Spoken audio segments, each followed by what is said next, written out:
నేను దాదాపు ఇక్కడే వరకొచ్చాను.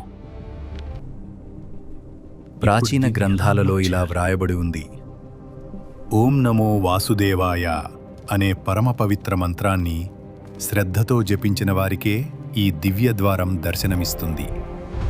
ఆ మంత్రధ్వని ఆలయంలో ప్రతిధ్వనించిన క్షణమే యుగాలుగా మూసి ఉన్న రహస్యద్వారం మెల్లగా తెరుచుకోవడం ప్రారంభించింది. ఇక్కడి నుంచి ఎలా వెళ్లాలో అర్థం కావడం లేదు. మహాదేవా, నువ్వే నాకు దారి చూపించు.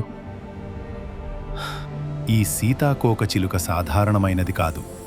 ఇది దేవుడు పంపిన మార్గదర్శి. ఓం నమః శివాయ, ఓం నమః శివాయ అంటూ భగవంతుని స్మరిస్తూ నేను జలపాతంలోకి దూకాను.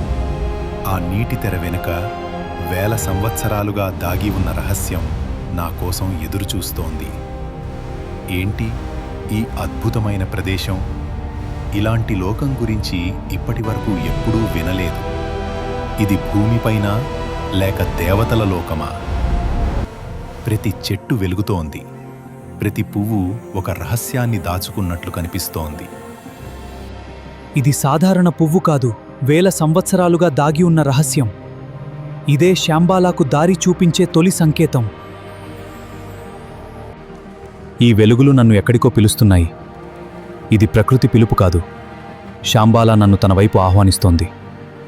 ఏంటిది? ఈ మాయాజింక నన్నే ఎందుకు పిలుస్తోంది?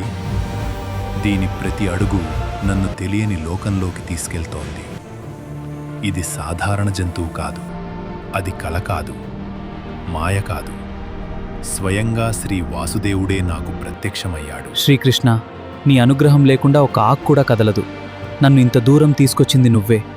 ఇక నా ప్రతి అడుగు నీ సంకల్పమే. ప్రభూ, నా ప్రయాణం వెనుకొన్న ఉద్దేశం నీకే తెలుసు. నన్ను సరైన మార్గంలో నడిపించు. ఆ దివ్య దర్శనం కోసం యుగాలుగా ఎదురుచూస్తున్నట్లు అనిపించింది. ఓం నమో భగవతే వాసుదేవాయ, ఓం నమో భగవతే వాసుదేవాయ. అప్పుడు శ్రీ వాసుదేవుడు నన్ను చూసి ఇలా అన్నారు: వత్స, ఇక్కడి నుండి తూర్పు దిశగా ప్రయాణించు. అక్కడ బుద్ధుని మార్గాన్ని అనుసరించే భిక్షువులు నివసిస్తున్నారు. వారు నీకు మార్గదర్శనం చేస్తారు. నీ ప్రయాణం అక్కడితో ముగియదు. అసలు సత్యం అక్కడి నుంచే ప్రారంభమవుతుంది.